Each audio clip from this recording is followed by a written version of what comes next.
When the Sky Forgot to Rain. Part 1 of 2. The first time I met her, she was standing barefoot on the shoreline, talking to the waves. The sky was heavy with clouds, the kind that promised rain but never followed through. She had a school bag dangling from her shoulder, her uniform wrinkled, her hair pulled into a careless ponytail. I remember thinking she looked out of place, like someone who had wandered out of a dream and hadn't realized she didn't belong here. "Do you talk to the ocean often?" I asked. She didn't turn around. "Only when it listens." That was how it started, a conversation that didn't make sense but somehow felt truer than anything else I'd heard in years. "My name is Ren, 17 years old, third-year student at Kamijima High. Small town. Small dreams. Nothing ever changes here, except maybe the tides." Her name, I'd later learn, was Aoi Minace. Transfer student. Quiet.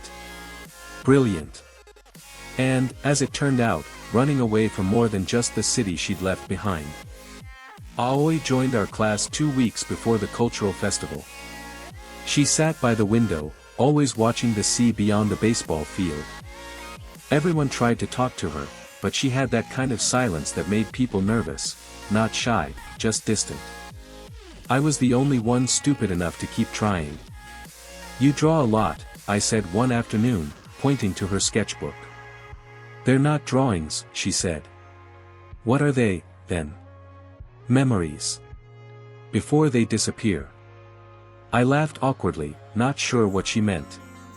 But later, when I saw her sketches, the pier, the classroom, the vending machine by the station, I realized they weren't random. Each was a place in town, drawn in precise detail, but empty. No people. No signs of life. Just silence. That was Aoi's world. Empty, but beautiful. We started spending time together after school, walking home by the sea, eating taiyaki from the old stall by the pier.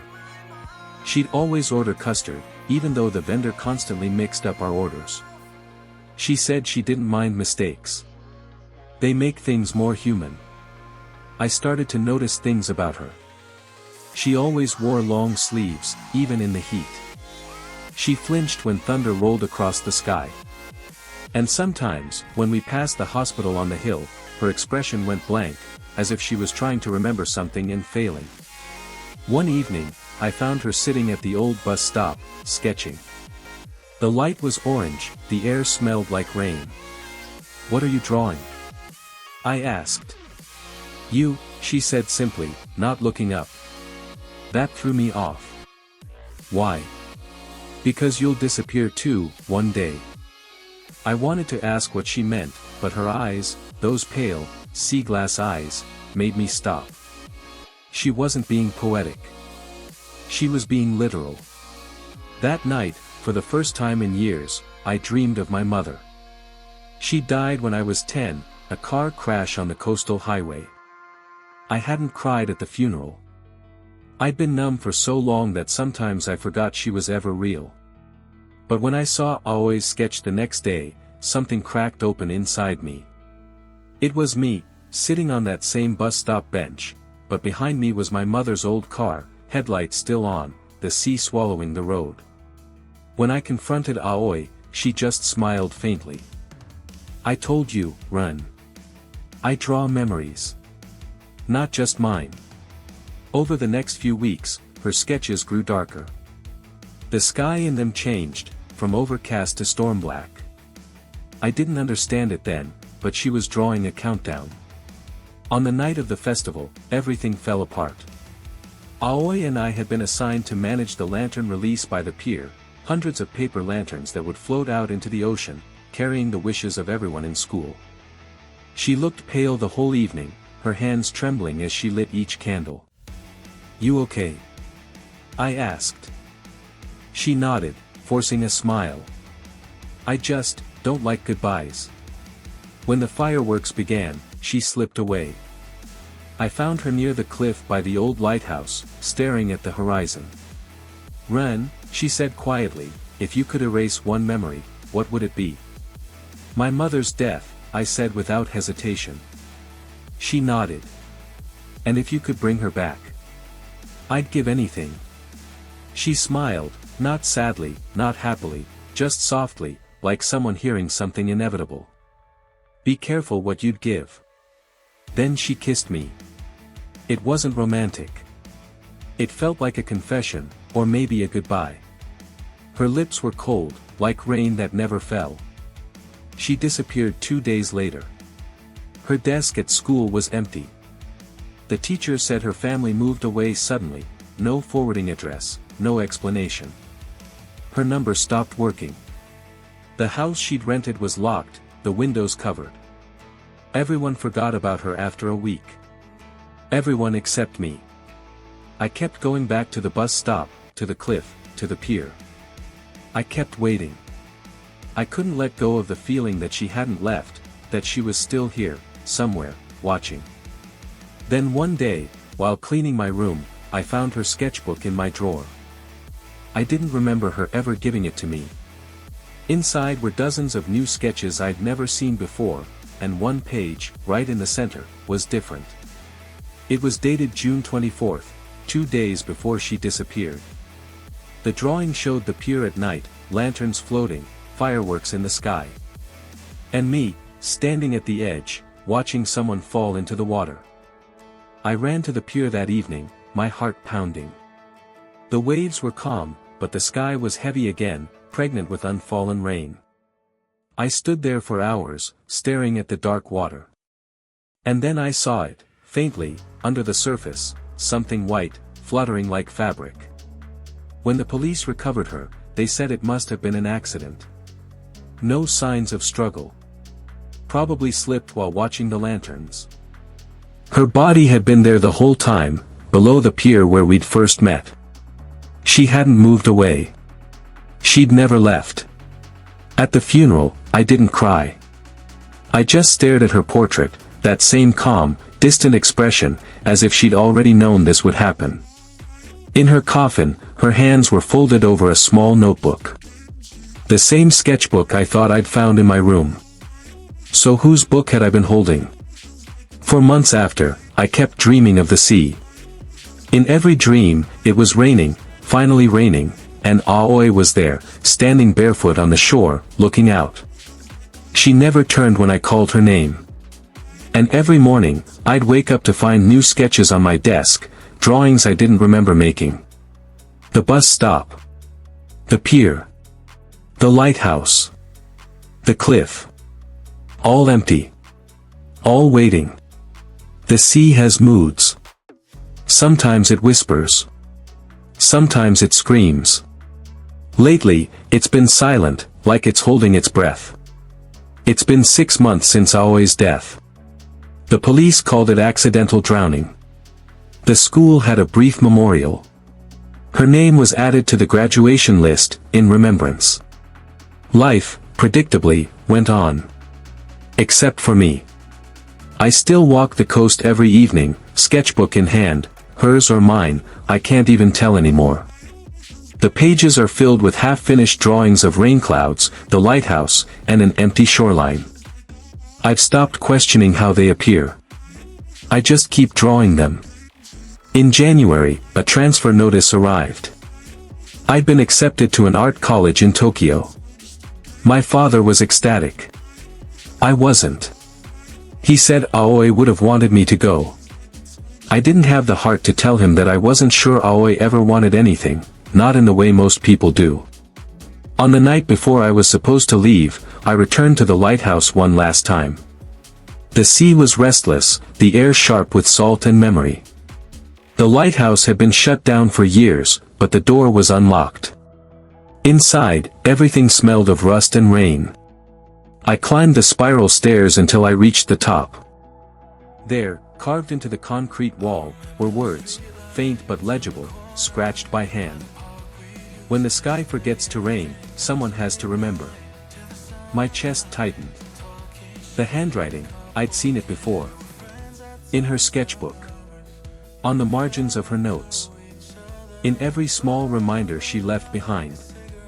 Then, below that inscription, a date, June 24th, the night she died. And beneath it, 2 more words. Forgive me. I don't remember falling to my knees, but I remember the sound that came out of me, raw, guttural, human. For the first time since she died, I cried. Not for her. For myself. Because in that moment, I finally understood what she meant when she said she drew memories before they disappeared. She wasn't drawing scenes. She was drawing goodbyes.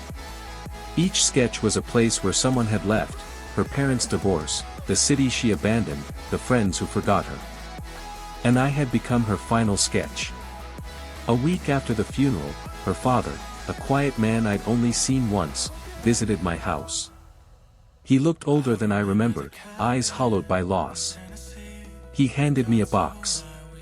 She wanted you to have this, he said. Inside was a camera, old, scratched, with a cracked lens. There was one undeveloped film roll inside. I didn't touch it for months. But after finding the message at the lighthouse, I finally developed the film. There were 12 photos. Most were of the sea, the sky, the pier, things she'd drawn before. But the last one stopped my breath. It was a photo of me, sitting on the bus stop bench, looking out at the sea. Taken from behind, at sunset. In the reflection of the glass shelter, I could see her, faint, blurred, standing behind me, camera raised. The date stamp read, June 24th. The same night she died. I started visiting her grave every Sunday. I'd sit there for hours, talking about nothing, school, weather, random thoughts. It felt stupid, but it also felt necessary. Hydrangeas don't bloom in winter. I asked around. No one claimed to leave them. They just appeared. Blue. Pale. Soft as her eyes. In March, I left for Tokyo. The sea faded from my window, replaced by trains and noise and endless people. I thought maybe distance would help. It didn't. Every time it rained, I'd find myself sketching, not consciously, just out of muscle memory. The same lighthouse. The same horizon. The same girl, standing with her back to me. People called my art haunting. Professors praised the emotion. I wanted to scream that it wasn't talent. It was residue. The past clings, like salt. One night, while walking back from a gallery event, I saw a girl standing under a streetlight. She had the same long black hair, tied carelessly, her posture slightly tilted, like she was listening to something distant. For half a second, my heart stopped. Aoi. I whispered. She turned. Of course it wasn't her. But the girl smiled politely and walked away, her umbrella dripping. I stood there until the rain stopped.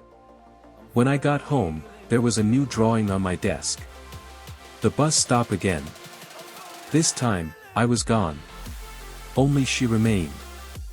I started losing sleep. The line between memory and dream blurred. Sometimes I'd wake up with sand on my hands. Sometimes, the sound of waves would echo in my apartment, faint, like they were coming from the walls.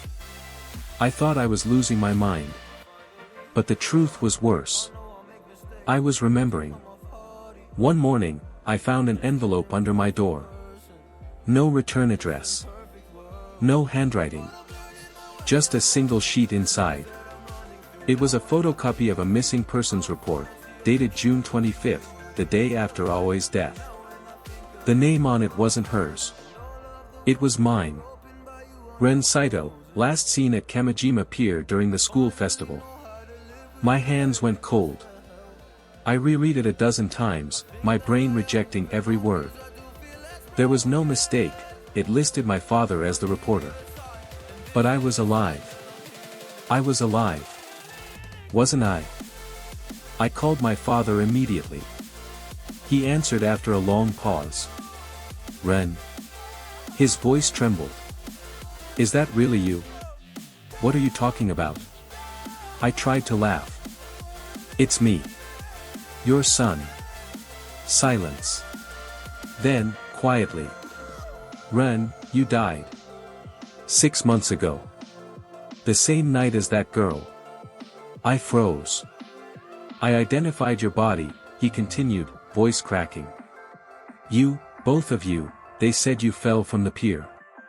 They found your sketchbook floating beside her. The phone slipped from my hand. My apartment was silent. The ticking of the clock slowed. Outside, the city blurred, the colors bleeding like wet paint. I looked down at my hands, pale, trembling, and for the first time, I noticed the faint blue mark on my wrist. Like ink.